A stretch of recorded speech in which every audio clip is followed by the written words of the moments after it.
Hello and hi, geng, macam di sini. Okay, geng, di dalam video ini saya nak buat analisis goal macam saya nak buat analisis goal hari ini nak ke mana. Dan sebelum saya bermula, saya nak terangkan sedikitlah apa teknik yang saya pakai untuk buat analisis. Okay, untuk analisis saya hanya untuk teknik kan saya hanya guna SNR, support resistance dan juga Fibonacci. Right? Ini adalah tool analisis yang saya pakai. Okay. Dan selebihnya itu adalah experience. Okay. So, jom kita tengok goal akan nak buat apa hari ini. So, di sini saya akan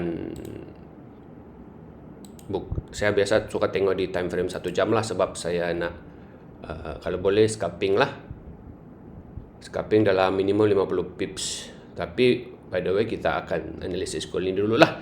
So kalau anda tengok di sini, gold sedang membuat satu kenaikan lah. Dan kalau kita merujuk kepada market terkini kan, gold ni ada kemungkinan nak buat penurunan lah. Okay, kalau saya tengok secara rawak menggunakan mata kasar saya ni, gold ni akan membuat penurunan. Okey. Jadi bila saya cakap penurunan ni, saya akan tukar, saya akan guna Fibo lah untuk mencari zone, potensi zone. So saya akan guna Fibo retracement sebab saya nak sell kan. Jadi saya akan tarik dari bawah ke atas di sini lah. Untuk Fibo ni saya tarik dari body close di low, body close di high. Dia bukan di resistance dengan di support. Okey, saya tidak ambil yang shadow sebab saya nak dapatkan harga yang betul-betul di sini. Okey.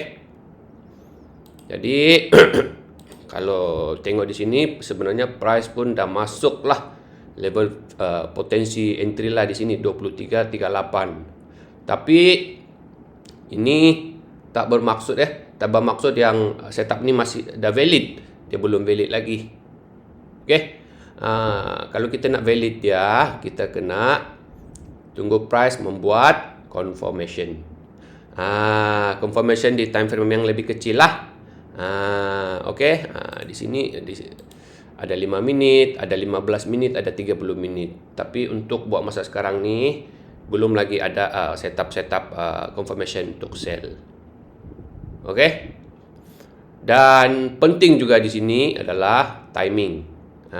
Timing entry kalau sekarang disebabkan kita guna analisis di 1 jam. Okey. Bila kita analisis di 1 jam ini ada potensi yang gold ni akan membuat kenaikan lah. Okey. Dia ada sebab-sebab tertentu dia. Right. Tapi buat masa sekarang ni saya nak cari sell. Tapi kalau tengok di time frame yang kecil belum ada apa-apa confirmation sell lagi lah. Jadi saya akan tunggu confirmation yang terbentuk di time frame yang lebih kecil lah. Chart pattern, seperti SNS, engulfing, macam tu, breakout, trend line, begitu di time frame yang lebih kecil. Okey. So jelas geng. Di time frame saya cuma buat analisis di dua time frame ya, satu H1, satu M5, itu saja. Right. So jadi apa-apa pun nanti kita tunggulah. Okey. So geng, saya rasa itu saja. Terima kasih kerana menonton dan jangan lupa subscribe channel ini.